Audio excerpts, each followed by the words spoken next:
रुको, अपने नबी की शान सुनते जाओ। एक मरतबा हज़रत बिलाल रज़ी अल्लाह ताला अन्हो से किसी ने पूछा कि आपने पहली मरतबा नबी करीम सल्लल्लाहु अलैहि वसल्लम को कैसे देखा?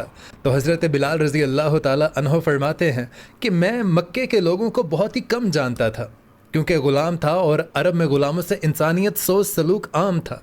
उनकी इस्तिताअत से बढ़कर उनसे काम लिया जाता था, तो मुझे कभी इतना वक्त ही नहीं मिलता था कि मैं बाहर निकल के लोगों से मिलूं। लिहाजा मुझे हजूर पाक सल्लल्लाहु अलैहि वसल्लम या इस्लाम या इस तरह की किसी चीज़ का कतई इल्म न था। लेकिन एक मरतबा क्या हुआ कि मुझे सख्त बुखार ने आ लिया। सख्त जाड़े का मौसम था और इंतहाई ठंड और बुखार ने मुझे कमज़ोर करके तोड़ दिया था। तो मैंने लिहाफ लिया और लेट गया, और उधर मेरा मालिक जो मुझे ये देखने आया था कि मैं जौ को पीस रहा हूँ या नहीं, मुझे इस तरह से लिहाफ में लेटा हुआ देखकर आग बगोला हो गया। तो उसने मेरा लिहाफ उतरवा दिया और सज़ा के तौर पर मेरी कमीज़ भी उतरवा दी और मुझे खुले सहन में दरवाजे के पास बिठा दिया कि यहाँ बैठ के जौ पीस। अब सख्त सर्दी, ऊपर से बुखार और इतनी मुशक्क़त वाला काम। मैं रोता जाता था और जौ पीसता जाता था। कुछ ही देर में दरवाजे पर दस्तक हुई। मैंने अंदर आने की इजाज़त दी तो एक निहायत मुतय्यन और पुरनूर चेहरे वाला शख्स अंदर दाखिल हुआ और पूछा कि जवान क्यों रोते हो? तो मैंने जवाब में कहा कि जाओ जाओ अपना काम करो, तुम्हें इससे क्या, मैं जिस वजह से मर्जी रहूं। यहाँ पूछने वाले बहुत हैं लेकिन मद्दावा करने वाला कोई नहीं।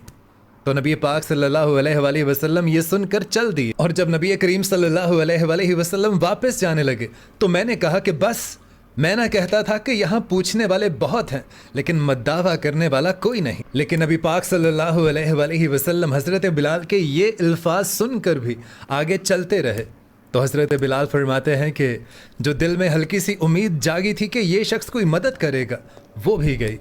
लेकिन बिलाल को क्या मालूम था कि जिस शख्स से अब उसका वास्ता पड़ा है वो रहमतुल आलमीन है। बिलाल कहते हैं कि कुछ ही देर में वो शख्स वापस आ गया और उसके हाथ में एक गरम दूध का प्याला और दूसरे में खजूरें थीं। उसने वो खजूरें और दूध मुझे दिया और कहा कि तुम ये खाओ और पियो और जाके सो जाओ।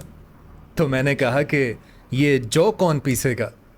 ना पीसे तो मालिक सुबह मुझे बहुत मारेगा। तो आप सल्लल्लाहु अलैहि वसल्लम ने इरशाद फरमाया कि तुम सो जाओ, ये जौ तुम्हारे हिस्से के मैं पीसूँगा, तुम मुझसे ये सुबह पीसे हुए ले लेना। और फिर हमारे नबी पाक सल्लल्लाहु अलैहि वसल्लम ने एक अजनबी हबशी ग़ुलाम की खातिर सारी रात चक्की पीस कर उसके जौ पीसे, और जब वो सुबह हज़रत बिलाल उठे उन्हें पीसे हुए जौ दिए। और सिर्फ इतना ही नहीं, हज़रत बिलाल फरमाते हैं कि दूसरी रात भी ऐसा ही हुआ कि आप सल्लल्लाहु अलैहि वसल्लम तशरीफ़ लाए, उन्होंने मुझे दूध दिया और दवा दी।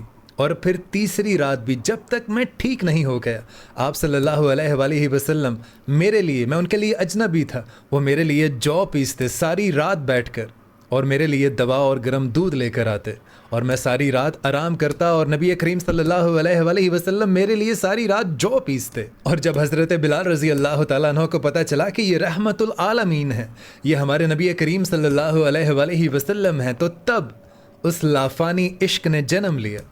और आज भी हज़रत बिलाल को सहाबी रसूल बाद में और आशिक रसूल पहले कहते हैं। सुभान अल्लाह। इस वीडियो को ज़्यादा से ज़्यादा शेयर कीजिएगा।